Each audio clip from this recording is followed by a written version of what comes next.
Imagine a place so secret, so brutal, that it exists beyond the edge of our world. A place where lives begin and end in captivity, where hope is a foreign word and escape is considered impossible. This is the story of North Korea's most infamous prison camp and the man who broke its silence. North Korea is often called the Hermit Kingdom, but even within its sealed borders, there are deeper, darker secrets. We're talking about its vast network of political prison camps, or Kwon-li, so *. These are not just prisons, they are sprawling compounds of forced labor, starvation, and unimaginable cruelty. And among them, one name inspires the most fear: Camp 14, located in the mountains of South Pyongan Province. Camp 14 isn't a rehabilitation center. It's a total control zone. This means if you're sent there, you're not expected to ever leave. In fact, most prisoners aren't even guilty of a crime themselves. They are often imprisoned under a 3 generations of punishment rule, paying the price for a relative's perceived disloyalty to the regime.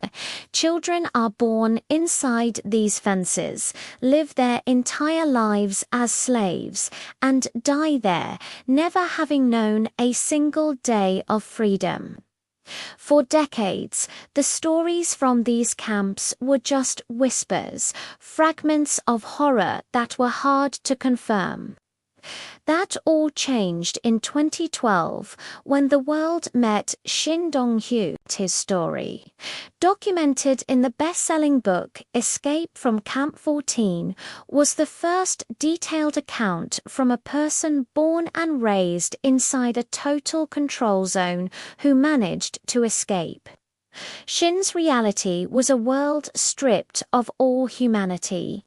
He wasn't raised by his parents. He was raised by the guards. Love, trust, and family bonds were concepts he never learned. Instead, his life was a cycle of backbreaking labor, constant hunger, and brutal punishment for the smallest infraction. His earliest memories were not of bedtime stories, but of public executions. The camp's #1 rule was to inform on anyone, even your own family. In a chilling example of this indoctrination, at just 13 years old, Shin overheard his mother and brother planning to escape. He did what he was taught to do. He reported them to a guard. His reward: he was forced to watch their public execution from the front row. This was the foundation of his existent survival at any cost, where loyalty to the regime was beaten into him, and betrayal of family was a tool for self-preservation. Life inside the camp was a desolate routine. Prisoners were given meager rations of corn and cabbage soup, barely enough to sustain life. They worked 12 to 15-hour days in mines, farms, or factories, under constant threat of beatings or death. For Shin, the outside world was a complete mystery. He believed everyone lived like this. But at age 23, everything changed. He was assigned to work with a new prisoner, a man named Park. Unlike Shin, Park had lived in the outside world. He had traveled, he had tasted freedom, and he had eaten delicious food. He told Shin about a world with roasted meat, with rice, with enough food to fill your stomach. For Shin, who had only ever known gnawing hunger, these stories were like a fantasy. It was the idea of food more than freedom that planted the seed of escape. Together, they hatched a daring plan. The camp was surrounded by a high-voltage electric fence. Their strategy was to wait for the guards to be distracted and make a run for it. On a cold day in January 2005, they saw their chance. As they neared the fence, Park went first. He was instantly electrocuted, his body caught on the wires.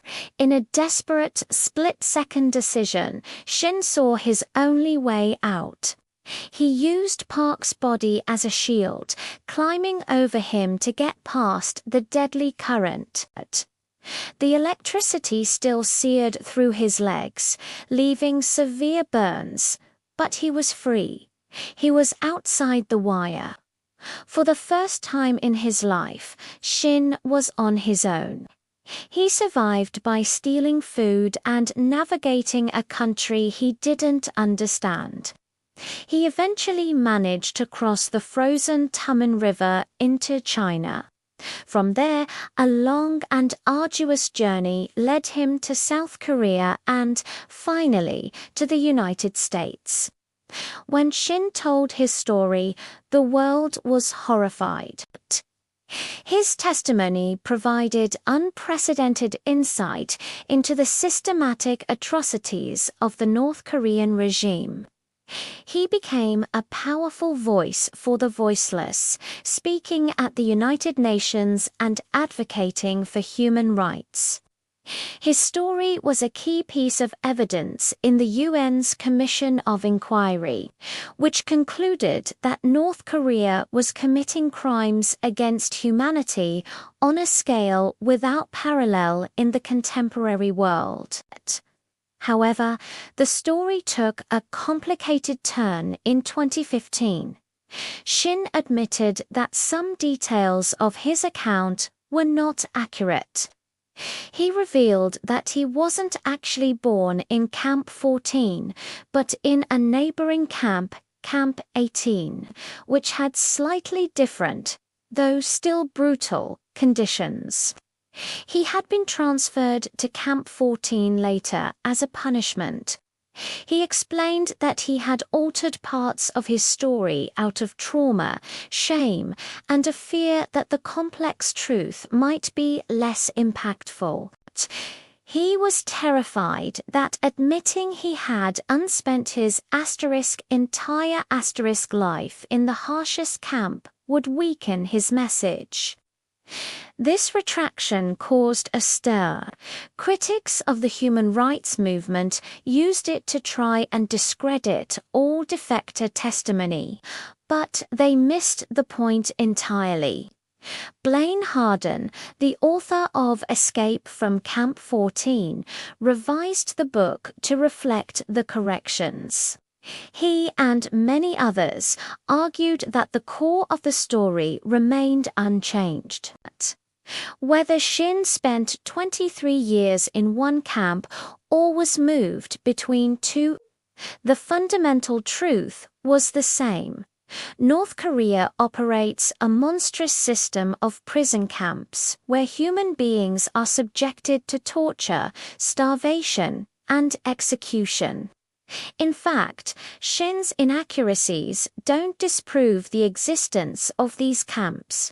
They highlight the profound psychological damage they inflict. Imagine trying to create a linear, perfect narrative out of a life defined by trauma, brainwashing, and constant fear. His imperfect memory is, in itself, evidence of the horror he survived. And let's be clear, Shin's testimony is not the only evidence. For years, human rights organizations have been gathering data. Satellite imagery clearly shows the sprawling complexes of Camp 14 and others.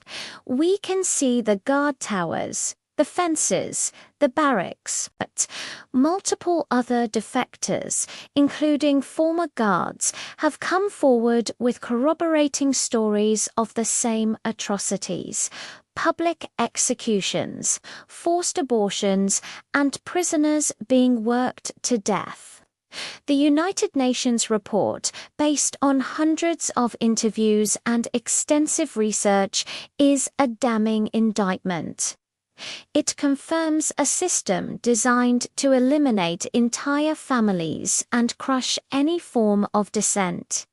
The suffering is not an exaggeration. It is a documented, ongoing reality. Camp 14 is more than just a location on a map. It's a symbol of a regime's absolute control over human life. Shin Dong-Hyuk's story, flaws and all, was the crack that let the light in. His incredible courage to not only escape, but to speak out, forced the world to look at something it would rather ignore. His journey from a tool of the regime to a witness against it is one of the most powerful testaments to the resilience of the human spirit.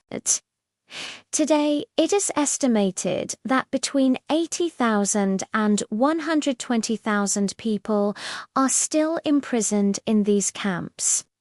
They continue to operate in silence, shielded by propaganda and a wall of international indifference. As long as these camps exist, stories like Shin's, complex, painful, but undeniably powerful, are our only window into one of the darkest places on earth. We have a responsibility to listen, to remember, and to demand that these walls come down. Thank you for watching. If you found this story important, please share it to raise awareness. And for more deep dives into stories that shape our world, don't forget to like and subscribe. We'll see you in the next one.